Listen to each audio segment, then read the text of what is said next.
Shocking news. ನನಗೆ ವಿಚಾರ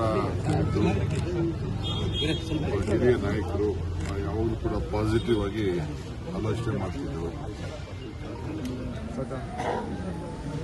ನನಗೆ ಪಾರ್ಟಿ ಬಿಟ್ಟು ತಿರ್ಗಾ ಹೋಗಿ ತಿರ್ಗಾ ವಾಪಸ್ಸು ಇದೆಲ್ಲ ಆದಾಗ ಸ್ವಲ್ಪ ಮನಸ್ಸಿಗೆ ನೋವಾಗಿತ್ತು.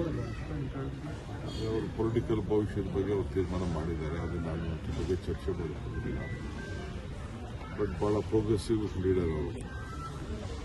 ಮೊನ್ನೆ ತಾನೇ ಆ ಚೀಫ್ ಮಿನಿಸ್ಟರು ಹೇಳ್ತಾ ಇದ್ರು, ಆಲ್ವೇಸ್ ಎಲ್ಲದಕ್ಕೂ ನಮಗೆ ಸಹಕಾರ ಕೊಟ್ಕೊಂಡು ಕೆಲಸ ಮಾಡಿಕೊಂಡು ಹೋಗ್ತಾ ಇದ್ದಾರೆ ಅಂತ. ವಿರೋಧ ಪಾರ್ಟಿ ಇದ್ರು ಕೂಡ ಒಳ್ಳೆ ರಿಸಲ್ಟ್ ಕೂಡ ತೆಗೆದುಕೊಂಡಿದ್ರು. ಇವತ್ತು ಅವರು ಡೆಪ್ಟಿ ಚೀಫ್ ಮಿನಿಸ್ಟರ್.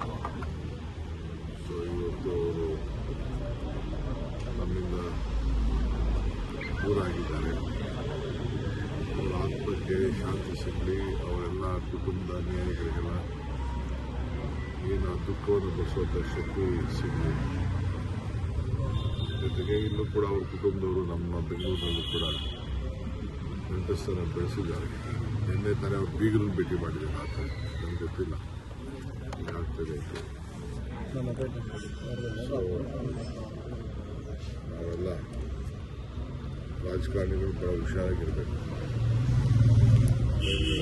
ಚಿಕ್ಕ ಚಿಕ್ಕ ಬೆಂಗಳೂರಿಗೆ ಪ್ರಯಾಣ ಮಾಡುವಾಗ ಬಹಳ ಹುಷಾರಾಗಿರ್ಬೇಕು. ಅನೇಕ ನಾಯಕರುಗಳನ್ನು ನಾವು ತಗೊಂಡಿದ್ದೇವೆ. ಸ್ಪೀಕರ್ ಆಗಿದ್ದವರು,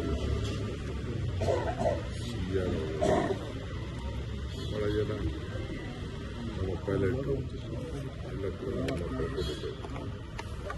ಹುಷಾರಾಗಿರಬೇಕು ಅಂತ ನಾನು ಭಾವಿಸ್ತೀನಿ. ತಾಂತ್ರಿಕ ದೋಷ ಅಂತಾರೆ ನನಗೆ